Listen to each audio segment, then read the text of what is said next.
tardes tengan todas y todos ustedes, siendo en este momento las 11:30 horas del día 12 de septiembre del año 2019, damos inicio a la sesión pública de resolución del Tribunal Electoral del Estado de Querétaro convocada para esta fecha. Secretaría General de Acuerdos, verifique el quórum legal y dé cuenta del orden del día de los asuntos a analizar y resolver en esta sesión pública. Con su autorización, magistrada presidenta, están presentes, además de usted, el magistrado Magdiel Hernández Tinajero y el magistrado Martín Silva Vázquez, integrantes de este órgano jurisdiccional.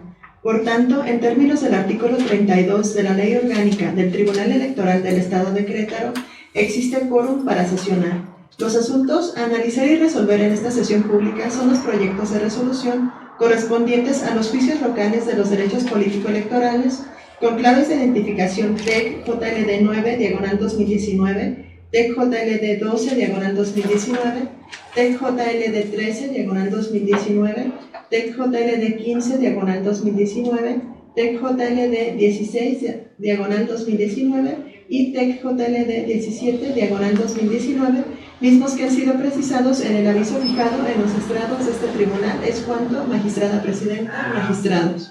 Gracias, secretaria. Magistrados, está a su consideración el orden propuesto para la discusión y resolución de los asuntos previamente circulados. Si están de acuerdo, por favor de manifestar. Por favor.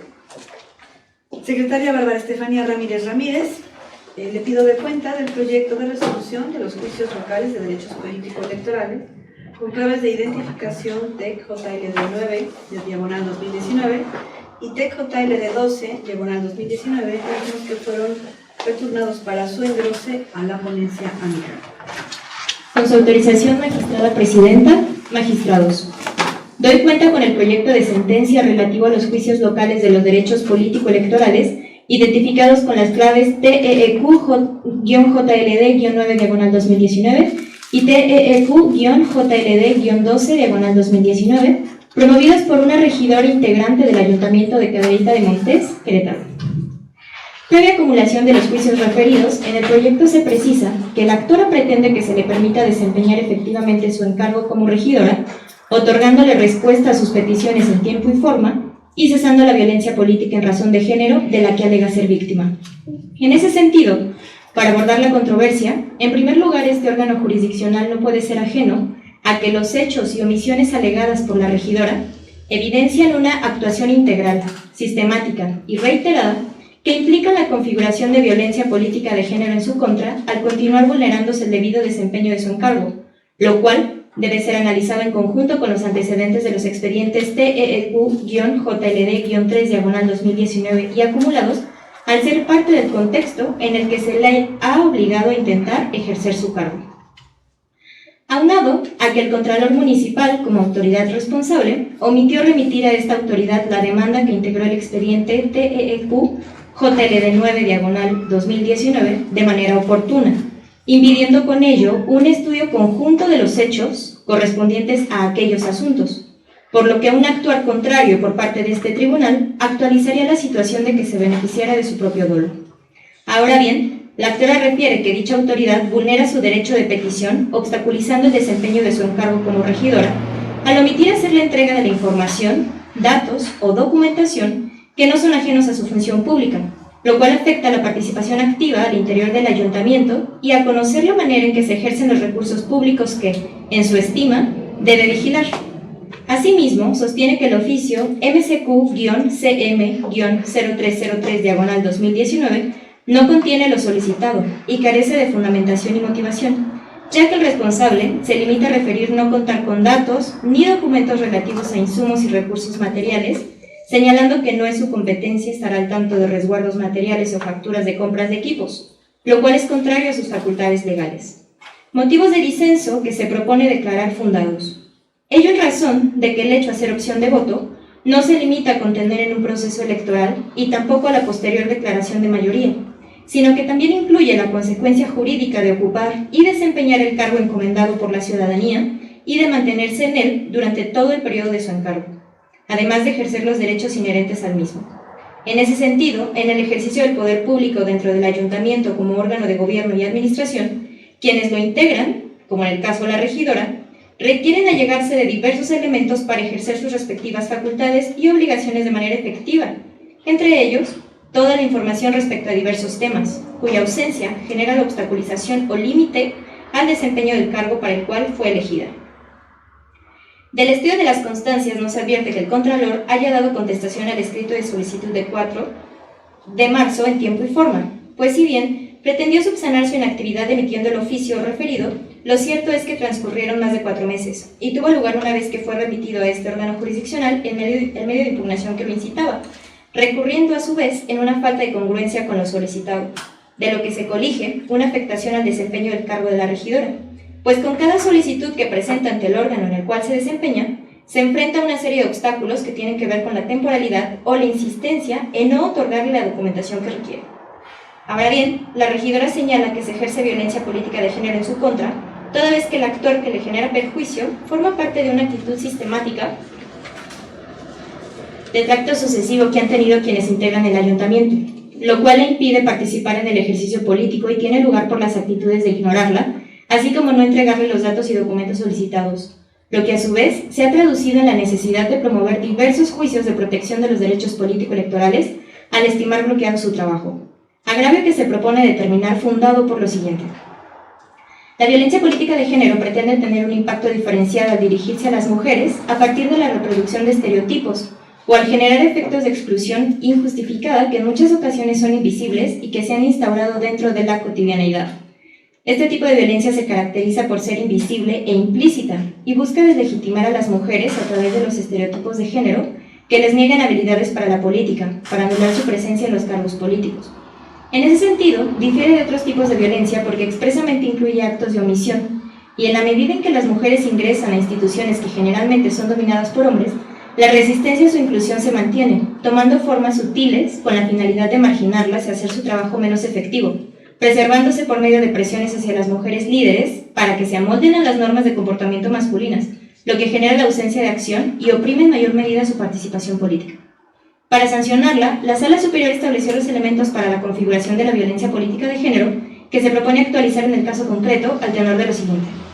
La violencia política de género que sufre la actora se ha presentado durante su encargo como regidora, es decir, genera una afectación al ejercicio de sus derechos político-electorales, toda vez que lo que pretende y lo que se le ha obstaculizado es que se le permite ejercer de manera efectiva el cargo de regidora para el cual fue nombrada, con todos los derechos y responsabilidades que ello incluye.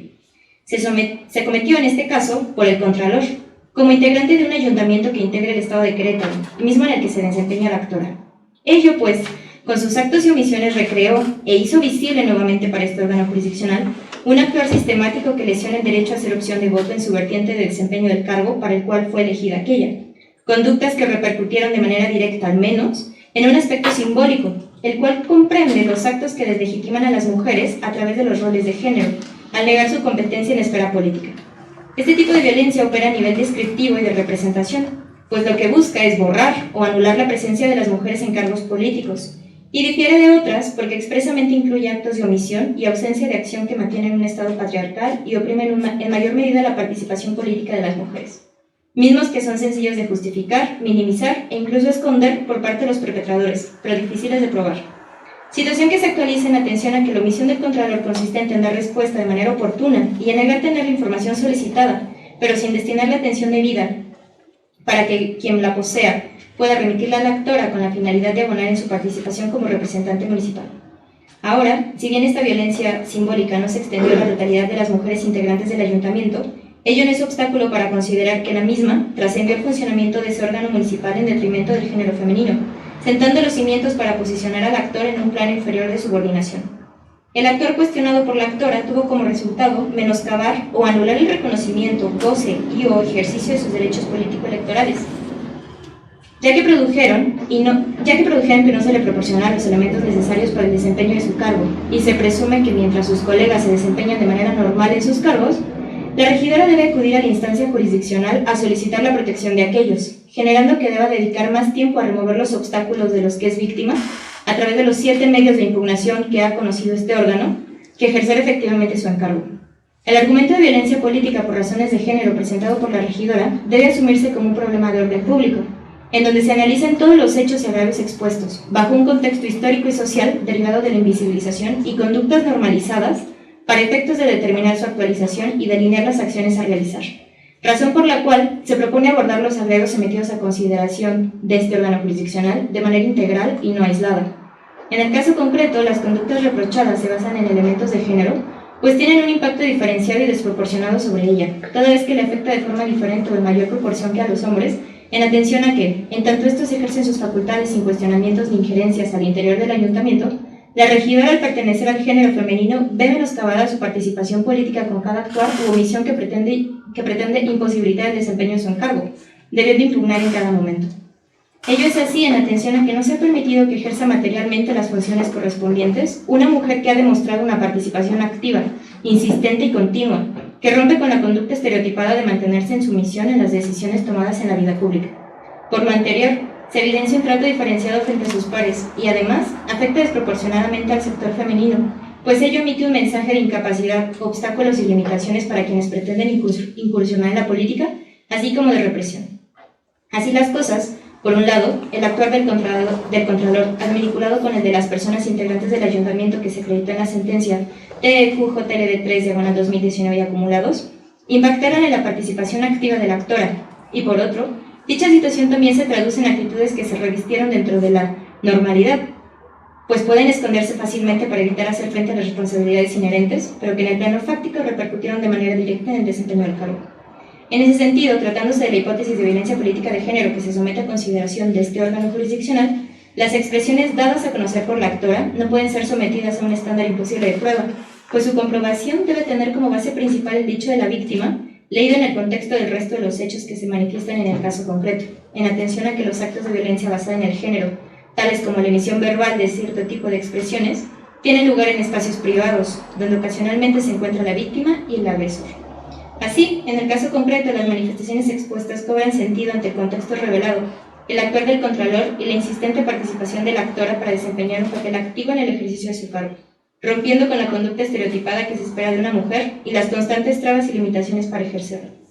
Por ello, la situación que se ha relatado no puede dejarse pasar desapercibida en un contexto social donde impera la vulneración a los derechos de las mujeres y en atención a que es obligación de las entidades públicas en el ámbito de su competencia generar los mecanismos necesarios para garantizar la participación igualitaria entre mujeres y hombres en la toma de decisiones políticas y socioeconómicas. Por las conductas reveladas en el proyecto, se propone sancionar con una multa al Contralor y ejecutar diversas medidas de reparación en favor del actor en los términos que se describen. Es la cuenta, magistrada presidenta, magistrados. Gracias, secretaria. Magistrados, está a su consideración el proyecto de cuenta. ¿Habrá alguna intervención? No.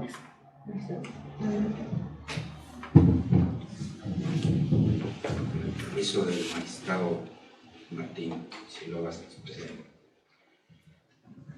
Mis consideraciones irán encaminadas en tres aspectos principalmente.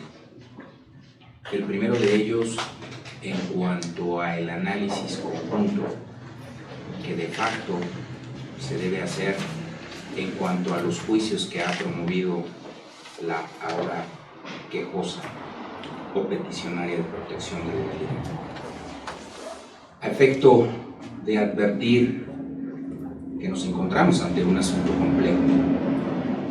En un primer momento, la amonestación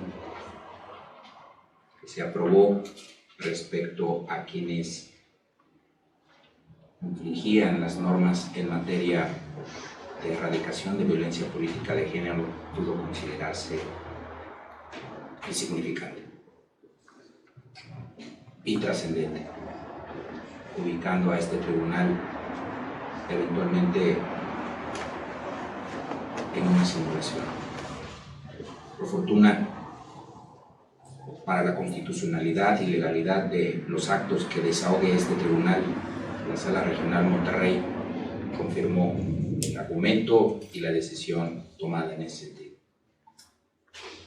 En un segundo momento, y lo llamaré así, un segundo momento, la ponencia y el ánimo de su servidor será impulsar la imposición de una multa. El mérito de que la conducta o las conductas desplegadas en contra de esta persona se agravan porque hay una conciencia de lo que se está ejecutando. Y en ese tenor, anuncio el sentido de mi voto en el supuesto de que se ubique una conducta reiterada como la que estamos observando, porque creo que este tribunal debe convertirse en orientador de las acciones que se ejecuten con motivo del servicio público. Señalaré que la violencia política por razones de género es una conducta reprochable y quien la comete se ubica en una causa de inelegibilidad. En tales condiciones, aquellos o aquellas que pudieran infringir de manera reiterada las normas en materia de violencia política de género y que quisieran hacer valer su derecho a la reelección, lo verán limitado. En el año de 2017, la síndica municipal de San Juan, Colorado, Oaxaca, denunció violencia política en razón de género por el entonces alcalde del mismo municipio. Actos que pareciera ser se reflejan en el municipio de Cadereyta. No la convocaban a sesiones de cabildo, no le proporcionaban información financiera y presupuestal del municipio, solicitaban a la síndica suplente que asumiera las funciones del encargo y dejaban de permitir que la propietaria hiciera lo correspondiente.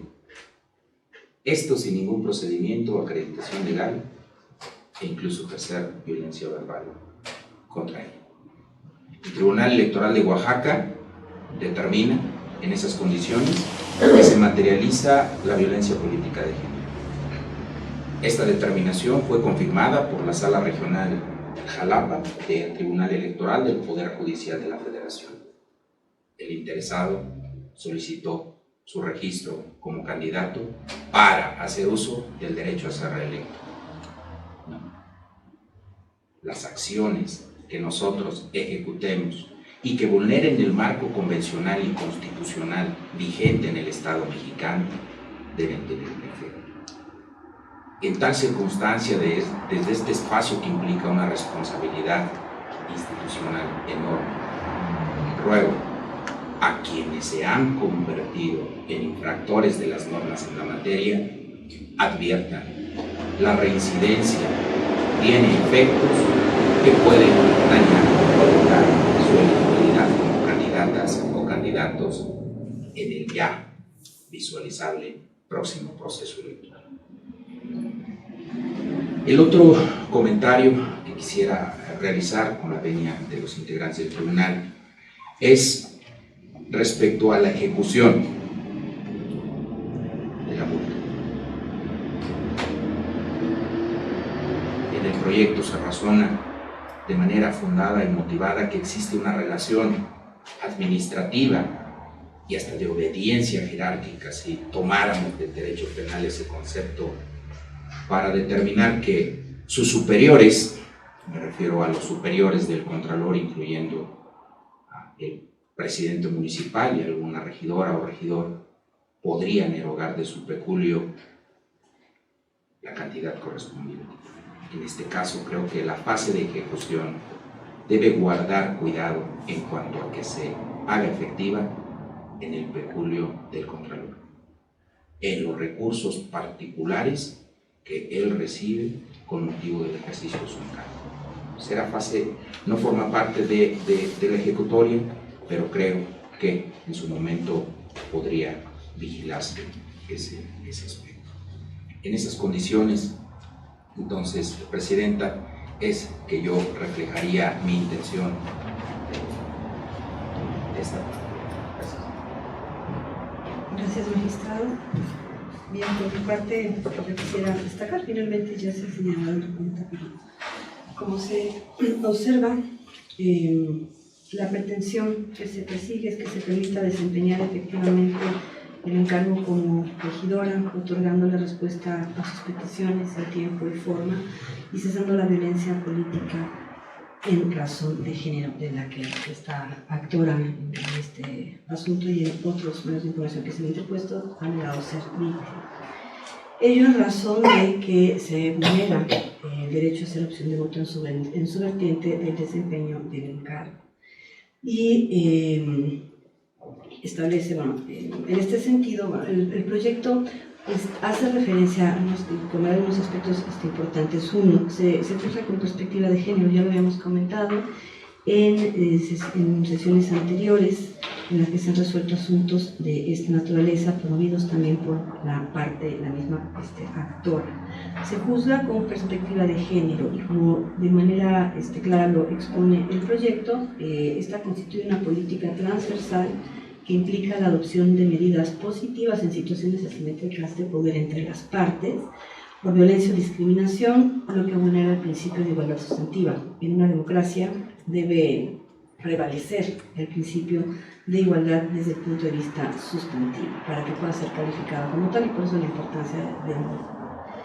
Esta perspectiva, es el juzgar con perspectiva de género, entonces implica una categoría analítica que nos lleva a eliminar, a visualizar, a hacer visible una situación inmersa en la vida cotidiana, y eliminar estereotipos, hacerla visible, eliminar estereotipos de género, a fin de generar mejores condiciones de acceso de las mujeres a la vida, al escenario público, social, político, económico, etc. Particularmente que estamos frente a un fenómeno que conocemos como violencia política en contra de las mujeres en razón de género.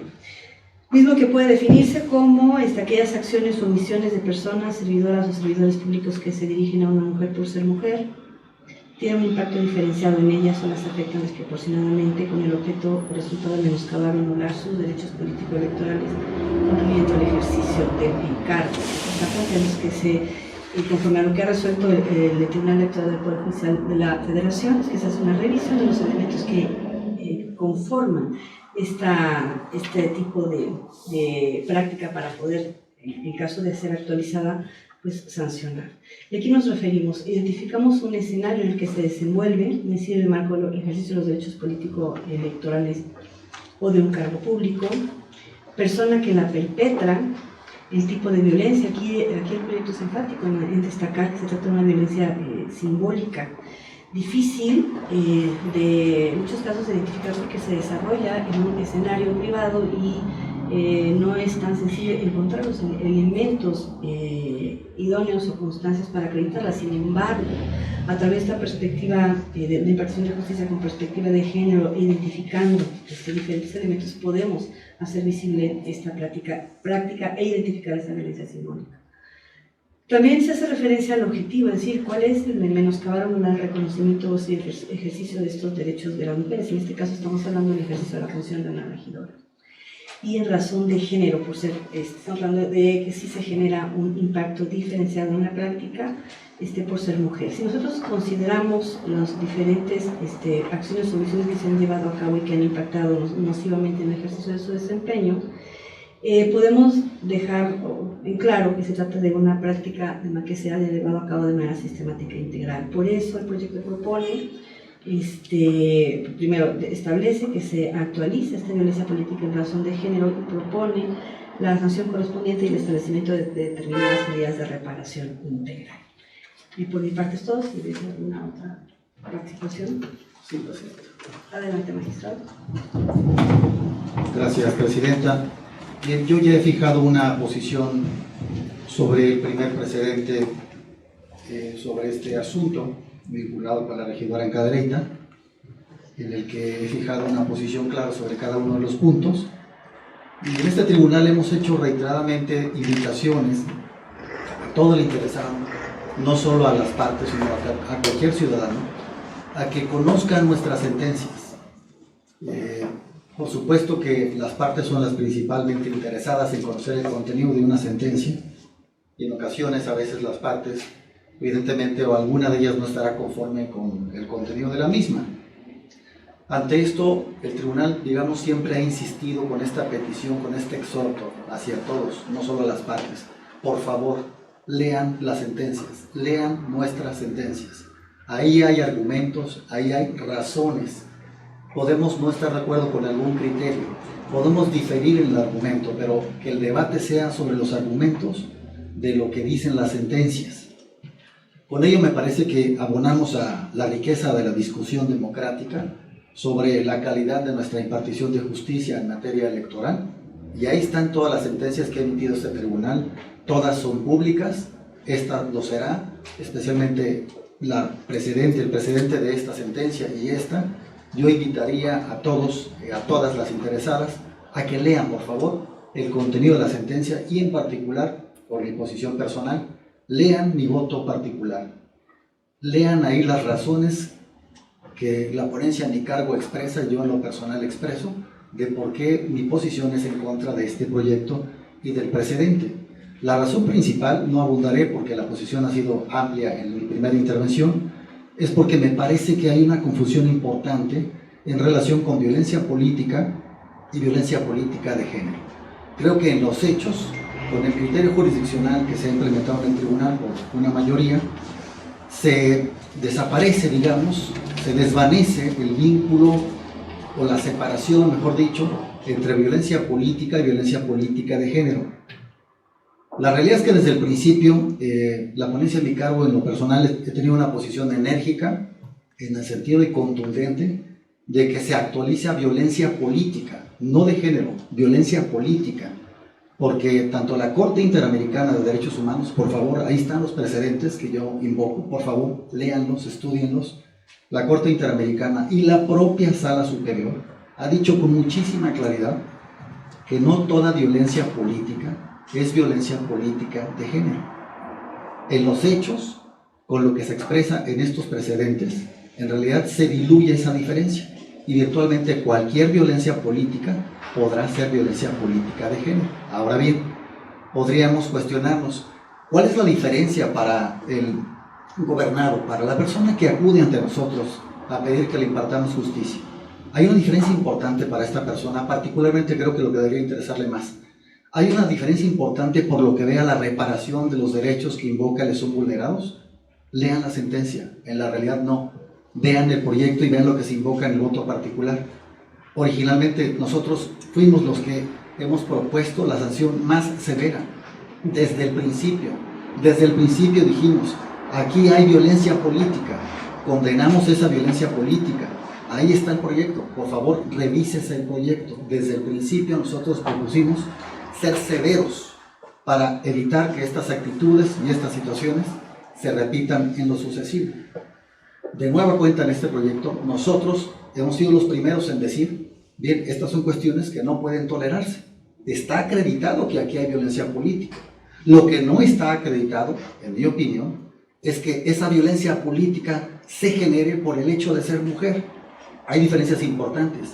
Yo como impartidor de justicia tengo un estándar para hacer mi trabajo. Ese estándar consiste en que yo necesito pruebas para darle la razón a alguien o no dársela. Si no tengo esas pruebas, no podré darle la razón.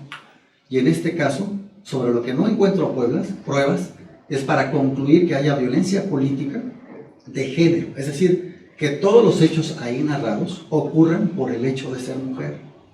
Si se analiza el expediente puntualmente, si se analiza el proyecto seriamente, con objetividad, con serenidad, se podrá concluir que muchas de esas cuestiones que son represalias encuadran en una represalia en razón de ser un partido político diferente. Es lógico que, digamos, en la dinámica de las instituciones como un ayuntamiento o incluso los congresos haya diferencias políticas porque hay diferentes afinidades. Hay partidos políticos representados en los ayuntamientos de diversa índole y naturaleza. Entonces, en este caso, me parece que lo que vemos con muchísima claridad es que de manera sistemática hay represalias en contra de una representante de un partido político por ser, digamos, integrante de un partido político diferente de quien tiene la mayoría en ese ayuntamiento. Pero no hay nada que acredite de manera, digamos, fehaciente que esas represalias sean, digamos, por ser mujer. Lo que sí hay, repito, prueba contundente, es que esas represalias sistemáticas son porque esta persona pertenece a un partido político distinto y ha tenido desde luego una posición de hacer su trabajo y en los proyectos hemos reconocido puntualmente esta situación y, repito, en el precedente lo que pasa es que esta diferenciación entre ambos conceptos quedará diluida, pese a, repito, a que tenemos precedentes importantes de la Corte Interamericana que nos dicen con toda claridad no son lo mismo. Cuando se presenta una, no siempre se presenta la otra. Ahora bien, yo decía lo relacionado con la reparación de los derechos del afectado. En la práctica, en términos reales, no hay ninguna diferencia. No la hay. La sanción va a ser la misma, las ordenanzas o los ordenamientos son los mismos, la sentencia, ya vimos en los resolutivos, en un sentido muy similar al proyecto original. Entonces, digamos, ¿cuál es la diferencia? En la práctica, repito, no hay ninguna diferencia. ¿Cuál es la razón por la cual yo me aparto, pese a que, insisto, no habría una diferencia práctica real? Pues porque tengo dos precedentes de la Corte Interamericana que me dice que no son lo mismo, porque tengo precedentes de Sala Superior que me dice que no son lo mismo. Mientras esos precedentes no cambien, mi postura no cambiará. Cuando el precedente diga que violencia política y violencia política de género son lo mismo, entonces mi postura cambiará. Como verán, no es un asunto solo de grado, sino de respetar la diferenciación de los conceptos. Repito, los dos precedentes que hemos generado en la práctica diluyen, desaparecen esa diferenciación entre violencia política y violencia política de género. Pero que quede claro, al final del día, repito, al final el resultado es el mismo para el gobernado. Obtiene una reparación de su derecho, habrá una sanción, habrá una consecuencia para la persona, digamos, que ha sido el protagonista de esta situación, que cabe precisar un par de cuestiones. No es la misma autoridad. No podemos asumir que es la misma autoridad. El precedente anterior tenía como protagonista, como autoridad, digamos, responsable, una diferente de la actual. Ahora estamos hablando del Contralor. En la ocasión pasada estábamos hablando del Ayuntamiento, el presidente municipal. Entonces no podemos equipararlos, digamos, sin hacer algunas precisiones bien importantes. Porque, digamos, si escuchamos, sin poner mucha atención al respecto, parecería que es la misma autoridad. Una cosa es que sea parte integrante de la autoridad y otra cosa es que sea la misma autoridad. No podemos considerar que sea la misma autoridad, es una autoridad distinta. Entonces sí debemos tener cuidado a la hora de equiparar los precedentes. Claro que hay un contexto, sí lo hay, y este contexto, digamos, orienta a concluir a que esta situación de violencia política es sistemática, efectivamente, pero en ningún momento hay elementos sólidos, a mi parecer, que justifiquen que eso ocurra como causa generadora el hecho de que sea mujer. Eso no aparece, eso no está en el expediente en ningún momento probado, salvo una sola cosa, el simple dicho de la parte actora en ese sentido. Y repito, en los precedentes, lo que estamos dejando en ese sentido es que bastará el simple dicho. Bastará el simple dicho, que es lo que encontramos, digamos, en la demanda. La actora simplemente dice, soy objeto de violencia política de género. No hay más elementos, no los hay probados en el expediente, repito. Y esa, digamos, es una situación importante a tomar en cuenta como precedente. Y por último, creo que vale la pena precisar también que Sala Regional Monterrey validó una sentencia, digamos, como precedente originalmente de nosotros, pero en ningún momento entró al estudio del fondo de ese asunto. En ningún momento validó o invalidó lo relacionado con el estudio de si había violencia política de género o había violencia política. Eso no fue objeto de estudio por Sala Regional Monterrey. Entonces, digamos que esa parte nunca podrá decirse que ha sido validada por Sala Regional Monterrey. Validó otras cuestiones porque, claro, quienes impugnaron esa resolución impugnaron otras cuestiones y no eso, y eso ya no será, digamos, objeto de estudio en este punto en particular. Es cuanto, presidente. Gracias, magistrado. ¿Magistrado, alguna otra participación? Bien, yo sí quisiera comentar al respecto. Efectivamente, partimos de un reconocimiento a un contexto histórico y social que ha mantenido a las mujeres en condiciones muy vulnerables frente a los hombres. Hablamos de un contexto patriarcal y tenemos que partir de esa situación. Si nosotros queremos realmente consolidar un diseño de instituciones que protejan a los derechos, debemos de identificar, tanto orgánica como funcionalmente, una estructura y funciones, valga la redundancia, que protejan los derechos. Y esto implica que todos los órganos del Estado, ya sean clásicos o constitucionales autónomos, en el ejercicio de sus funciones, asuman una posición que permita esa tutela, esa salvaguarda a los derechos, y además es una obligación constitucional. En el caso de los órganos que imparten justicia, tenemos una mayor responsabilidad, porque aunado a la obligación que tenemos todos los órganos del Estado, independientemente del nivel de gobierno al que nos refiramos, de velar por los derechos humanos a través del ejercicio de nuestras funciones, los órganos que imparten justicia tienen una responsabilidad mayor, porque los derechos plasmados en el entramado constitucional y en el entramado convencional, pues van a ser, en el último momento, podría yo plantearlo así, pues tutelados por los órganos que imparten justicia, porque ya valorarán o velarán por estos derechos a partir de valorar cuál ha sido la actuación de otros órganos del Estado. Entonces, por eso yo iniciaba mi intervención anterior haciendo referencia a la importancia que tiene la impartición de justicia con perspectiva de género. O sea, partimos de este escenario, entonces tenemos un gran compromiso para proteger los derechos, y en este caso particular hablamos de los derechos que tienen las mujeres de acceder a cargos de representación o de ocupar un tipo de espacios en el escenario público y político, y de ser partícipe en condiciones de igualdad a los hombres en la toma de decisiones públicas y políticas. Tenemos una gran responsabilidad al respecto y un gran reto, porque tenemos que ir modificando estos patrones conductuales que históricamente han sido muy arraigados. Entonces, parto con este posicionamiento ahora. En relación a otros aspectos que ya se mencionó en la cuenta, que ya de alguna manera, o de manera muy breve menciono. Primero, efectivamente tenemos que distinguir lo que es violencia política y violencia política en razón de género. Existen precedentes al respecto, conceptualmente también lo distinguimos. Pero precisamente por eso el proyecto, a partir de identificar lo que es violencia política en razón de género y de identificar cuáles son los elementos que deben de considerarse para que ésta pueda tenerse por actualizada, hace una revisión minuciosa de hechos y de elementos que se puedan tener en el expediente, pero con una perspectiva de género. Decíamos que es un análisis, una categoría analítica que nos permite identificar si hay cierta situación de vulnerabilidad, de relaciones asimétricas de poder, hacer visible esa problemática a fin de tomar decisiones y generar condiciones favorables para ese sector de la población que ha sido vulnerado.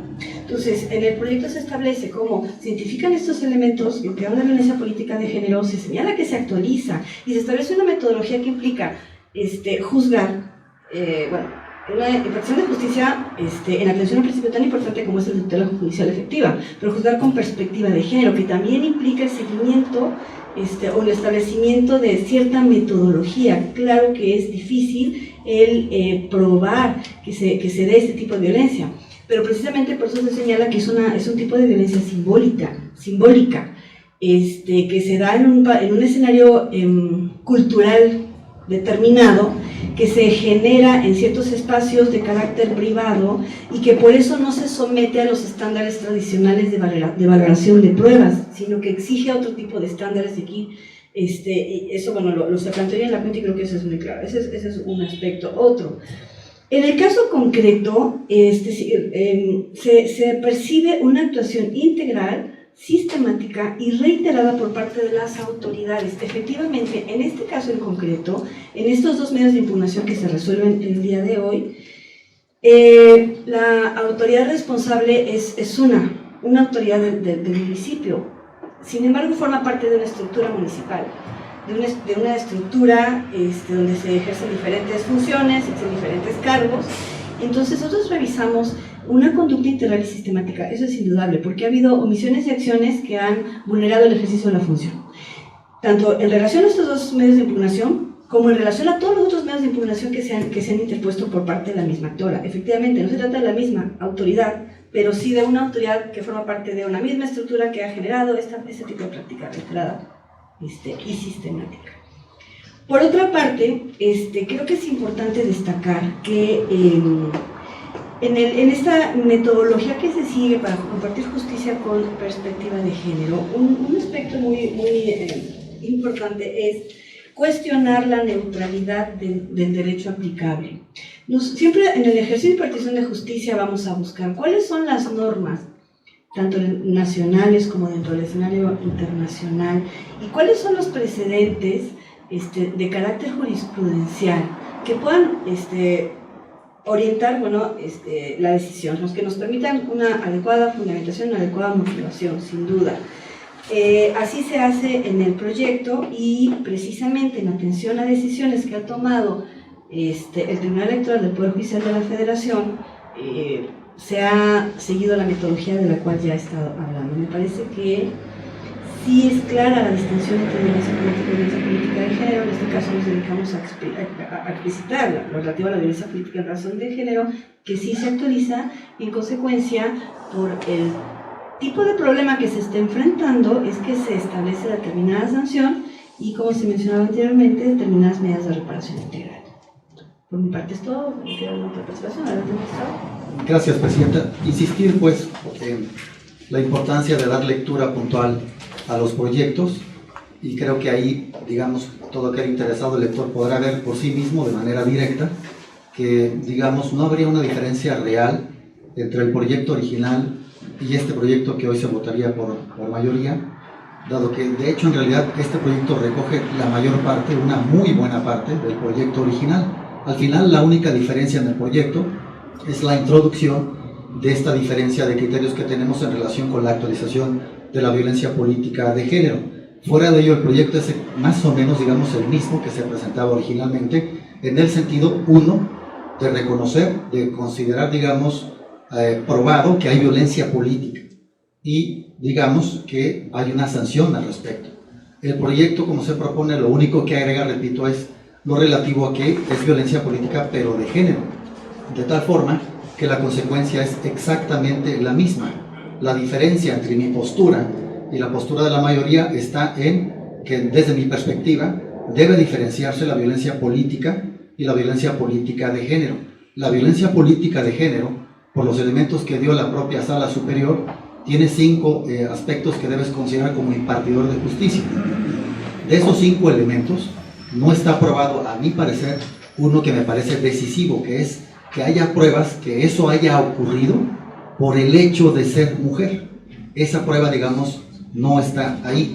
Entonces, me parece que en los hechos reiteraría la situación de que con estos precedentes desaparece en los hechos la diferencia entre violencia política y violencia política de género, porque con estos precedentes cualquier violencia política será de género, porque bastará, digamos, repito, la simple invocación sin otra prueba para que se actualice, repito, con estos precedentes que obligarán al tribunal, digamos, por esta mayoría, porque así lo ha decidido esta mayoría, de que en los hechos esta diferenciación desaparezca, y me parece que ahí nosotros como tribunal nos estamos apartando de los criterios de la Corte Interamericana de Derechos Humanos y de la propia Sala Superior.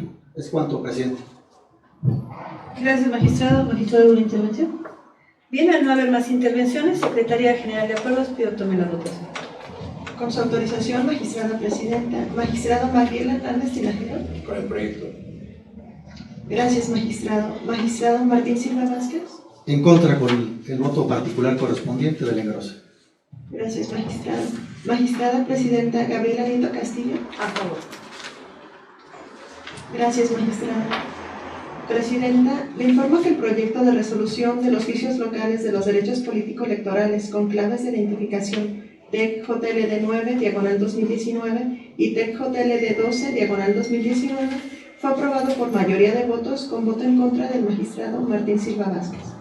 En consecuencia, en relación a los medios de impugnación de cuentas se resuelve. Primero, se acumula el expediente TEC-JLD-12/2019 al diverso TEC-JLD-9/2019. Segundo, se declara existente la obstaculización del desempeño del cargo de la actora. Tercero, se ordena al Contralor dar respuesta de manera fundada y motivada al escrito presentado por la actora el 4 de marzo del presente año en los términos precisados. Cuarto, se actualiza violencia política en razón de género en contra de la actora. Quinto, se impone una multa al Contralor. Sexto, se vincula al presidente municipal y a cualquier otra autoridad del ayuntamiento o de la estructura del gobierno municipal a abstenerse de llevar a cabo actos que impliquen la vulneración en el desempeño del cargo de la regidora y violencia política de género en su contra. Séptimo, se vincula al Instituto Queretano de las Mujeres y a la Secretaría de Planeación y Finanzas del Estado de Querétaro a coadyuvar en el cumplimiento de la presente sentencia. Secretaria Bárbara Estefanía Ramírez Ramírez, dé cuenta del proyecto de resolución del Juicio Local de los Derechos Político-Electorales con clave de identificación TEC-JLD-13/2019, turnado a la ponencia amical. Con su autorización, magistrada presidenta, magistrados. Doy cuenta con el proyecto de sentencia relativo al juicio local de los derechos político-electorales, identificado con la clave TEEQ-JLD-13/2019, promovido por una regidora integrante del Ayuntamiento de Cadereyta de Montes, Querétaro, para inconformarse con la respuesta de la directora de Obras Públicas Municipales del órgano referido, recaído a una solicitud de documentación. En el proyecto, se propone declarar la improcedencia de dicha demanda toda vez que se presentó fuera del término señalado en el artículo 24 de la Ley de Medios de Impugnación en materia electoral del Estado de Querétaro. Ello, en razón de que la actora manifiesta en su escrito de demanda que tuvo conocimiento de la determinación que le causa perjuicio el 22 de julio del año en curso, sin que de auto se advierta documental que desmienta su dicho. Al respecto, el numeral referido establece que los medios de impugnación deberán presentarse en un plazo de 4 días, contados a partir del momento en que surta sus efectos la notificación o se tenga conocimiento del acto o resolución recurrida, salvo las excepciones previstas expresamente. Dicho artículo debe ser estudiado en atención con el diverso 56, fracción primera del ordenamiento referido, mismo que establece que las notificaciones personales surtirán sus efectos a partir del momento de su realización. Así, el cómputo del plazo legal para la presentación de los escritos de impugnación inicia a partir del momento en que surta sus efectos la notificación o se tenga conocimiento del acto o resolución recurrida. Por tanto, el plazo para la presentación oportuna del medio de impugnación transcurrió del martes 23 al viernes 26 de julio del presente año. No obstante, la demanda de juicio local de los derechos político-electorales se presentó hasta el 12 de agosto del año que corre, tal como se advierte del acuse de recepción del mismo, por lo que resulta evidente su extemporaneidad. No escapa a la ponencia que la conducta impugnada en el asunto que nos ocupa guarda relación con las analizadas en los diversos TEQ-JLD 3/2019 acumulados, así como TEQ-JLD-9/2019 y TEQ-JLD 12/2019 acumulados, en los que se tuvo por actualizada violencia política de género en contra de la misma actora que en el presente. Sin embargo, las consecuencias a dichas conductas han sido determinadas en aquellos expedientes y no podrían constituir un fundamento jurídico para soslayar el cumplimiento del requisito de orden público, como lo es la oportunidad en la interposición de un medio de impugnación, dado que ello vulneraría el principio de seguridad jurídica de quienes promueven. Y como ya se mencionó, no se advierten causas de justificación para la presentación extemporánea de la demanda que en el caso se analiza. En ese contexto, al no haber sido admitido el medio de impugnación, se propone el desechamiento de la demanda al actualizarse la causa de improcedencia relativa que fue presentada fuera de los plazos legales en términos de los artículos 28, fracción cuarta, 29, fracción quinta de la Ley de Medios de Impugnación en materia electoral del Estado de Querétaro, 31, apartado B, fracción séptima de la Ley Orgánica del Tribunal Electoral, así como 95 del Reglamento Interior del mismo órgano. Es la cuenta, magistrada presidenta, magistrados. Gracias, secretaria. Magistrados, está a su consideración el proyecto de cuenta. ¿Habrá una intervención? Adelante, magistrado. Gracias, presidenta. Justamente este caso creo que puede ilustrar también la perspectiva que ya se ha sostenido acá por mi parte. Es la misma actora que el juicio anterior, la misma actora. En este caso se invoca, digamos, un criterio que podría hacer que nos cuestionemos ¿por qué aquí no se aplica perspectiva de género? ¿Por qué aquí no se enjuicia con perspectiva de género?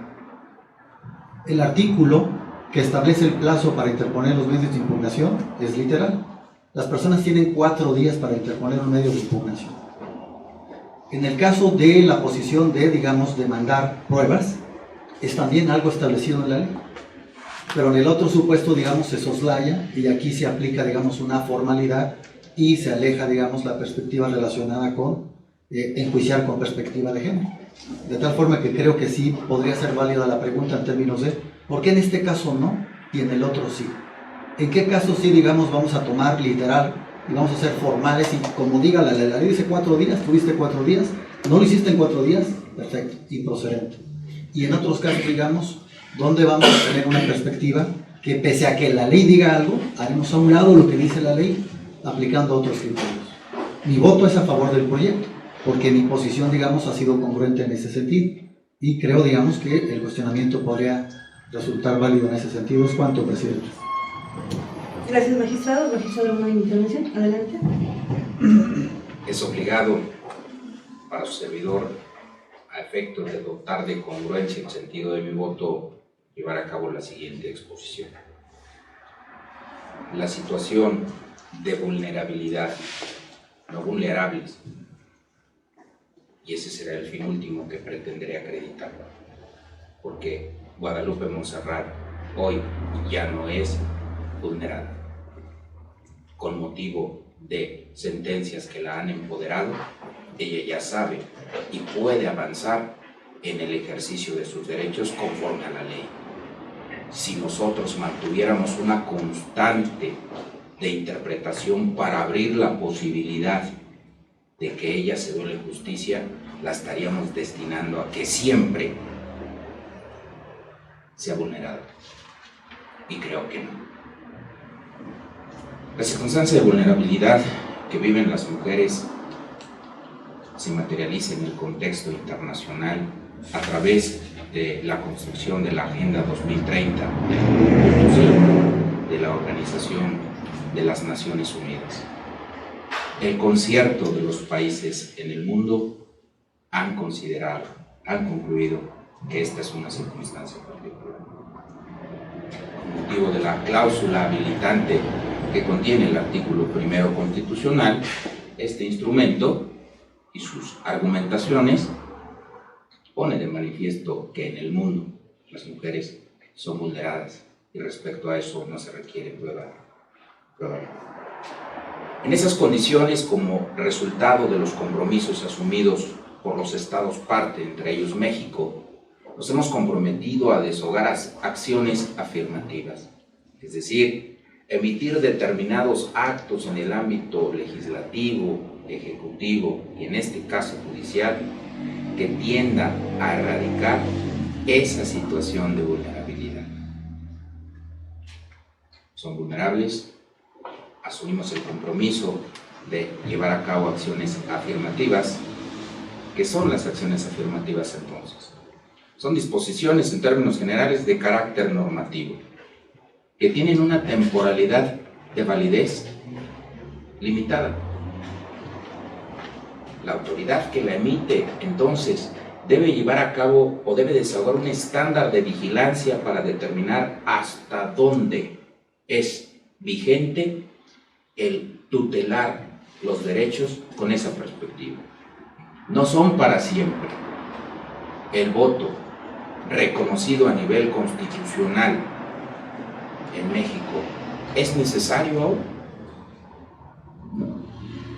Todas y todos sabemos que es un derecho de hombres y mujeres. Dicho lo anterior, entonces, después del agote de sendos medios de impugnación, en concreto 8, es oportuno que Guadalupe Montserrat sepa que la ley le impone un plazo, sí, porque de lo contrario la estaríamos destinando a ser permanentemente vulnerada y, en todo caso, alteraríamos el orden público. La responsabilidad de este tribunal es extrema. De pronto se dice, ¿hasta dónde abren el abanico? ¿Hasta dónde lo cierran? En efecto, porque al abrirlo, debo permitir que los vehículos que están pasando sigan su tránsito, sin alterarse. Al cerrarlo, que sigan pasando, sin alterar su tránsito. Hoy, en mi concepto, es oportuno inducir el ánimo de Guadalupe Montserrat a efecto de que sepa que tiene tutela judicial, pero que ésta se tiene que hacer atendiendo a los plazos establecidos en la ley. En los juicios anteriores, esto no fue motivo de disenso, esto no fue motivo de controversia. Ahora es por lo que considero el proyecto tiene fundamento, motivación suficiente y por tanto lo acompañaré. Gracias, magistrado. ¿Magistrado, alguna otra intervención? No, presidente. Bien, por mi parte, simplemente daré lectura a un fragmento de la propia sentencia, del propio proyecto que ya se ha también mencionado, ¿no? No escapa a este órgano jurisdiccional que la conducta impugnada en el asunto que nos ocupa guarda relación con las analizadas en los diversos TEC JLD-3 2019 y acumulados, así como TEC JLD 9 2019 y acumulados, en los que se tuvo por actualizada violencia política de género en contra de la misma actora que en el presente. Sin embargo, las consecuencias a dichas conductas han sido determinadas en aquellos expedientes y no podrían constituir un fundamento jurídico para soslayar el cumplimiento del requisito de orden público como lo es la oportunidad en la interposición de un medio de impugnación, dado que ello vulneraría el principio de seguridad jurídica de quienes promueven. Y como ya se mencionó, no se advierten causas de justificación para la presentación extemporánea de la demanda que en el caso se analiza. Sin duda, no se destaca la importancia que tiene el principio de certeza jurídica y la necesidad de cumplir con requisitos de procedibilidad. No se advierten causas de justificación para la presentación extemporánea. ¿Habrá alguna otra intervención? Adelante. Sí, Presidenta, nada más para comentar lo siguiente. Efectivamente, creo que eso acredita mi posición en términos de, aunque juzgues con perspectiva de género, la perspectiva de género tiene sus límites. Esos límites están en la ley. Por más perspectiva de género que apliquemos en el juzgamiento de este caso, no podemos soslayar una cuestión primaria que está en la ley, que dice, tienes 4 días para impugnar. Entonces, aunque el tribunal juzgue con esa perspectiva de género, esa es una cuestión de orden público que debe respetarse. El punto sería, digamos, en qué situaciones vamos a soslayar eso y en cuáles otras situaciones sí vamos a ser muy formales, como en este caso en específico. ¿Es cuánto, Presidente? Sí, magistrado, ¿alguna otra participación? Con su permiso, intentaré ser muy breve. La forma en que se materialice la interpretación del derecho en el Estado constitucional, como lo es el mexicano, está en constante transformación. En esas condiciones, el precedente se constituye en el medio de consulta inmediato para tomar una decisión. En el derecho anglosajón encontraríamos el estudio del caso. ¿Cuándo aplicaremos el estándar que hoy se impulsa? Cuando las circunstancias del caso coincidan en todos sus términos con lo que aquí se está resolviendo. Las normas generales, las reglas generales existen, pero tienden a desaparecer. La Convención Internacional de Física Cuántica, en donde Schrödinger expone el principio o el experimento del gato, guarda un gato en una caja y le pregunta a los asistentes después de un tiempo, ¿el gato está vivo o está muerto? ¿Está vivo? ¿Está muerto? ¿O no hay gato? Todo a la vez. ¿Qué resultado pretendes obtener y qué circunstancias se materializan? Será el momento en el que el precedente que se dicta en el juicio ciudadano que hoy se resuelve lo atraiga. No implica que siempre vamos a dispensar el plazo, siempre y cuando, insisto, las circunstancias del caso así lo ameriten. Estoy bueno. Gracias, magistrado. Bueno, yo simplemente diría que creo que aquí hay una total y absoluta congruencia en cuanto a lo que se resuelve en el asunto anterior, tal de 9 y acumulado, en relación a este, porque una cosa es perspectiva de género y otra el cumplimiento de requisitos de procedibilidad. Cuando hablamos de impartir justicia con perspectiva de género, y voy a sintetizar la metodología, se trata de identificar, es importante, es necesario identificar relaciones asimétricas de poder porque tenemos que eliminar esas diferencias, eliminar esos estereotipos. Debemos cuestionar los hechos y valorar las pruebas, reitero, eliminando estereotipos o prejuicios de género a fin de poder visualizar e identificar situaciones de desventaja provocadas por la condición de mujer o de hombre, en este caso. ordenar las pruebas que sean necesarias para visibilizar escenarios de violencia, vulneración o discriminación de razón de género. Y debemos de considerar las condiciones en las cuales, ya circunscribiendo al asunto que se resolvió hace unos momentos, generan condiciones específicas en toda violencia política en razón de género. Siguiente, cuestionar la neutralidad del derecho aplicable a fin de construir una resolución justa e igualitaria que responda al contexto de desigualdad en razón de género. Verificar estándares de derechos humanos. Evitar lenguaje basado en estereotipos y promover el lenguaje incluyente. Todos los órganos que imparten justicia deben de tener muy presente el seguimiento de esta metodología para actuar con perspectiva de género.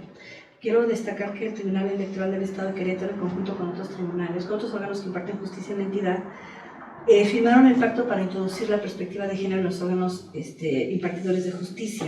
Este pacto es un pacto que se promueve a partir de la Asociación Mexicana de Impartidores de Justicia por parte de que se desprende a su vez de la Suprema Corte de Justicia de la Nación.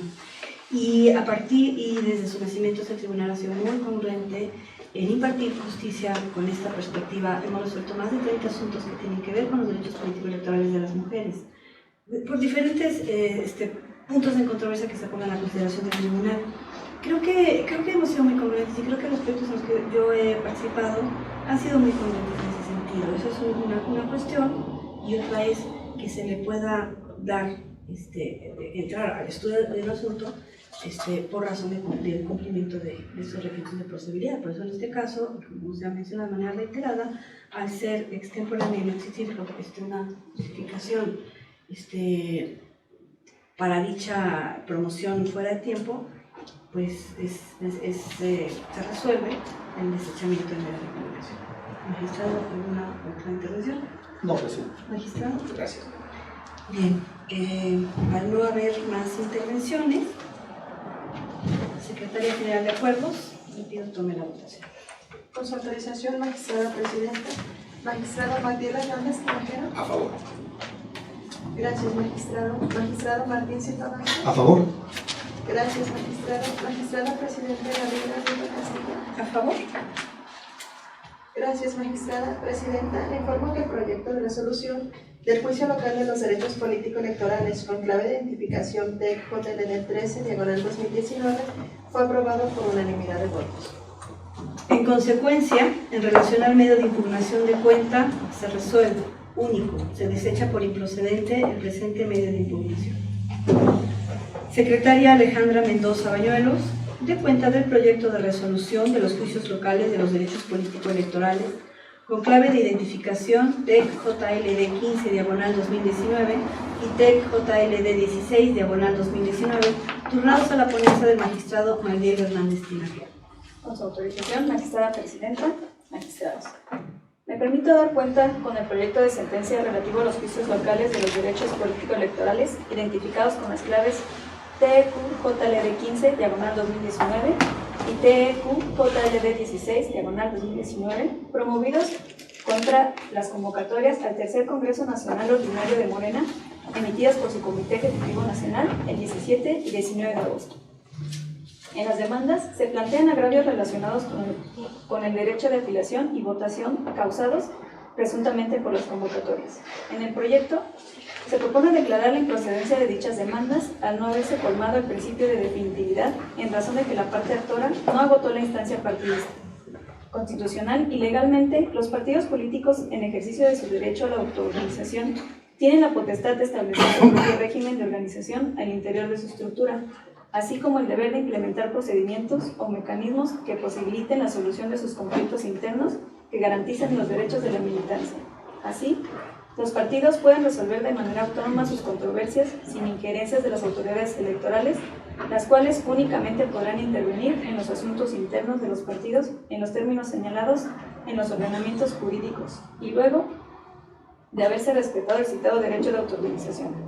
Lo anterior implica que, cuando la militancia estime que un acto o omisión vulnera sus derechos político-electorales, antes de promover el juicio local para la protección de los derechos político-electorales competencia de este órgano jurisdiccional, tienen la carga de agotar los medios de defensa interpartidarios a través de los cuales puedan analizarse sus planteamientos, lo que garantizará el derecho de la militancia a la justicia partidaria y su derecho de autoorganización. En el caso Las demandas fueron presentadas directamente ante este tribunal sin haber agotado antes los medios de defensa interpartidarios previstos en la normativa interna de Morena. En ese sentido, a efecto de satisfacer el principio de definitividad, es que se propone remitir las demandas a la Comisión Nacional de Honestidad y Justicia de Morena para que, en su calidad de órgano interno de Administración de Justicia, se pronuncie conforme a derecho sobre la procedencia de los medios de impugnación y, en su caso, la utilización de algún medio alternativo para la solución de la controversia. Es la cuenta, magistrada presidenta, magistrados. Gracias, secretaria. Magistrados, está a su consideración el proyecto de cuenta. ¿Alguna intervención? Adelante, magistrado. Gracias, presidenta. Bien, al igual que en otros casos similares en las que la conclusión ha sido la misma por parte de este tribunal y no puede ser otra la conclusión, dado que los partidos políticos promovieron una amplia reforma electoral en el 2014 y en años anteriores, que, digamos, aterrizó una de sus inquietudes principales, que era básicamente el que ellos tuvieran mayor grado de autonomía por lo que ve a la resolución de sus asuntos internos, y a partir de estas reformas se creó toda una estructura jurídica por mandato legal en todos los partidos políticos, a efecto precisamente de que estas diferencias intrapartidistas tuviesen un cauce legal de resolución en primera instancia dentro de los propios partidos políticos y se evitara, digamos, acudir directamente a los tribunales, en este caso un tribunal electoral local. Es muy importante que los partidos políticos hagan eco de esta situación, porque después de todo han sido los propios partidos políticos los que se dieron a sí mismos estas normas que nos obligan a todos a partir de su entrada en vigor, de tal forma que habría, digamos, que hacer hincapié por parte de este tribunal de que es importante que los conflictos intrapartidistas encuentren primero su cauce de solución a través de esos propios órganos internos, porque, repito, todos los partidos políticos por mandato legal tienen que contar con estos órganos que impartan justicia de manera interna. Una vez que esto ocurra, una vez que el actor, digamos, se sienta aún, pese a que le impartan justicia en su propio partido político, insatisfecho o inconforme, entonces sí, válidamente puede acudir ante nosotros. Importante puntualizar esto porque en este punto en concreto, este caso, es la tercera vez que se está reencauzando el juicio que interpone este actor. De tal forma, repito, que no está de más, presidenta, el magistrado, un llamado, digamos, a los partidos políticos a efecto de que hagan, digamos, eco de su propia normatividad y que, digamos, también están muy puntual las causas por las cuales puede operar la figura de per saltum o las causas en las cuales podrían eventualmente acudir directamente a este tribunal, pero en estos tres casos, digamos, no se actualiza ninguna de estas tres causas. ¿Es cuánto, presidente? Gracias, magistrado. Magistrado, ¿alguna participación? Al no haber más intervenciones, la Secretaría General de Juegos pide también la votación. Con su autorización, magistrada presidenta, magistrado Mariela Hernández Tinajero. Es nuestro proyecto. Gracias, magistrado. Magistrado Martín Silva Vázquez. A favor. Gracias, magistrado. Magistrada presidenta Gabriela Nieto Castilla. ¿A favor? Gracias, magistrada. Presidenta, le informo que el proyecto de resolución de los juicios locales de los derechos político-electorales con clave de identificación TEC-JLD 15/2019 y TEC-JLD 16/2019 fue aprobado por unanimidad de votos. En consecuencia, en relación a los medios de impugnación de cuenta, se resuelve. Primero, se acumula el juicio local de los derechos político-electorales con clave TEC-JLD-16/2019 al diverso TEC-JLD-15/2019 por ser este el más antiguo. Segundo, se declaran improcedentes los medios de impugnación interpuestos por los actores. Tercero, se reencauzan las demandas a la Comisión Nacional de Honestidad y Justicia de Morena para el cumplimiento de los efectos de esta sentencia.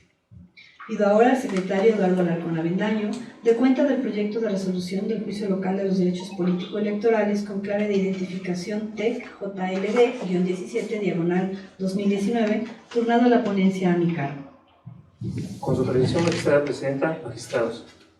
Me permito dar cuenta con el proyecto de sentencia relativo al juicio local de los derechos político-electorales identificado con la clave TEQ-JLD-17/2009, promovido en contra del Comité Ejecutivo Estatal y del Consejo Estatal, ambos del Partido Político Morena en Querétaro, por la omisión de dar respuesta a un escrito presentado por un militante de dicho instituto político. En el proyecto se propone declarar la improcedencia de dicha demanda al no haberse colmado el principio de definitividad en razón de que la parte actora no agotó la instancia interpartidista contemplada en el estatuto de dicho partido. Al respecto, la Sala Superior del Tribunal Electoral del Poder Judicial de la Federación ha establecido que para que una persona militante o afiliada a un partido esté en la aptitud de concurrir a un órgano jurisdiccional e interponer el medio de impugnación, debe acudir previamente a los medios de defensa interpartidistas que le permitan solucionar sus problemáticas internas. Ello implica que, cuando una persona integrante de un partido político considere que un acto, omisión o resolución afecta a sus derechos políticos electorales, debe agotar previamente los instrumentos de defensa partidistas, a través de los cuales pueda analizarse su planteamiento, lo que garantizará plenamente el derecho de la militancia de acceder a la justicia interpartidaria y de respetar el derecho de autoorganización, y solo después estará en condición jurídica de presentar un medio de impugnación competencia del órgano jurisdiccional. En ese sentido, se propone remitir la demanda a la Comisión Nacional de Honestidad y Justicia de Morena para que en plenitud de sus atribuciones determine sobre la procedencia de medio de impugnación y, en su caso, la utilización de algún medio alternativo para la solución de controversias sobre asuntos internos, y así se pueda tener por atendido el principio de definitividad. Es la cuenta, magistrada presidenta, magistrados. Gracias, secretario. Magistrados, está a su consideración el proyecto de cuenta. ¿Habrá alguna intervención? Magistrado. Gracias. Al no haber intervenciones, Secretaría General de Acuerdos, me pido tomar la votación. Con su autorización, magistrada presidenta, magistrado Manuel Hernández Tinajero. Gracias, magistrado. Magistrado Manuel Silva Vázquez. A favor. Gracias, magistrado. Magistrada presidenta Gabriela Nieto Castillo. A favor. Gracias, magistrada. Presidenta, informo que el proyecto de resolución del Juicio Local de los Derechos Políticos Electorales, con clave de identificación de JLD 17/2019, fue aprobado por unanimidad de votos. En consecuencia, en relación al medio de impugnación de cuenta, se resuelve: primero, se declara improcedente el medio de impugnación interpuesto por la parte actora. Segundo, se reencausa la demanda promovida a la Comisión de Justicia para los efectos precisados en la consideración tercera. Secretaría General de Acuerdos, informe si conforme al orden del día existe algún otro asunto a tratar. Presidenta, le informo que conforme al orden del día no existe otro asunto pendiente por desahogar en esta sesión. Gracias, secretaria. De esta manera, al haberse agotado los puntos previstos en el orden del día para esta sesión pública y siendo en este momento las 12 horas con 42 minutos, la damos por concluida y agradecemos a todas y a todos su asistencia.